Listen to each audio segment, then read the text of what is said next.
আমাদের দেশ স্বাধীন করলো একটি শিক্ষিত সমাজ, আর কিছু অশিক্ষিত সমাজের মানুষ কালকে যে নোংরামিটা করলো বিজয় উল্লাসের নামে, সেটা মোটেই আমাদের কাম্য ছিল না। সারা রাত চিন্তায় ঘুম হয় নাই যে আগামীতে কি হবে, কারণ সবাই তো অলরেডি স্ট্যাটাস দেওয়া শুরু করে দিয়েছে যাতে আমরা এটা রিজেক্ট না করি আগেরটাই ভালো ছিল। কিন্তু সকালে উঠে যখন ফেসবুক দেখলাম, প্রত্যেক স্টুডেন্টরা যখন দেখলাম রাস্তাঘাট ক্লিন করছে এবং ট্রাফিক কন্ট্রোল করছে, এইসব কিছু দেখে অনেক বেশি ভালো লাগছে। আমাদের স্টুডেন্টরা চাইলে কি না করতে পারে।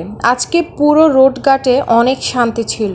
আমি তো বের হইনি, বাট আমার হাজব্যান্ড বের হয়েছে। ও বলতেছিল যে স্টুডেন্টরা হচ্ছে অনেক সুন্দর করে কাজ করতেছিল, রাস্তাঘাট ক্লিন করতেছে এবং ট্রাফিকও সুন্দরভাবে ম্যানেজ করতেছে। এগুলো শুনে আসলে অনেক বেশি ভালো লাগছে। আমি রিকোয়েস্ট করব মানুষকে, প্লিজ স্টুডেন্টদেরকে দোষ দেবেন না যেটা কালকে পর্যন্ত আপনারা করেছিলেন, কারণ ওরা কিন্তু আমাদের বাচ্চাদের ভবিষ্যতের জন্য এত কিছু করেছে। কারো কোনো শখ হয়নি তারা নিজেদের প্রাণ হারানোর বা নিজের জীবনের এতটা রিস্ক নেয়ার। আজকের এই স্বাধীনতার ক্রেডিটটা কিন্তু পুরোটাই স্টুডেন্টদের। এখানে কোনো অন্য দল, অন্য কেউ কিন্তু ক্রেডিটটা নেওয়ার রাইট রাখে না। এই একটা অধিকার চাওয়ার জন্য কত হাজার প্রাণ হারাতে হয়েছে, কত মায়ের বুক খালি হয়েছে।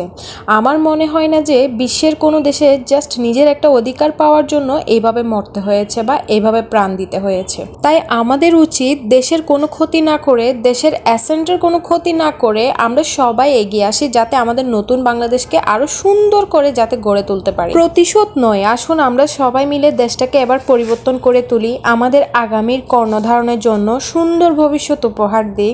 প্রাণের বাংলাদেশকে রক্ষা করুন সবাই।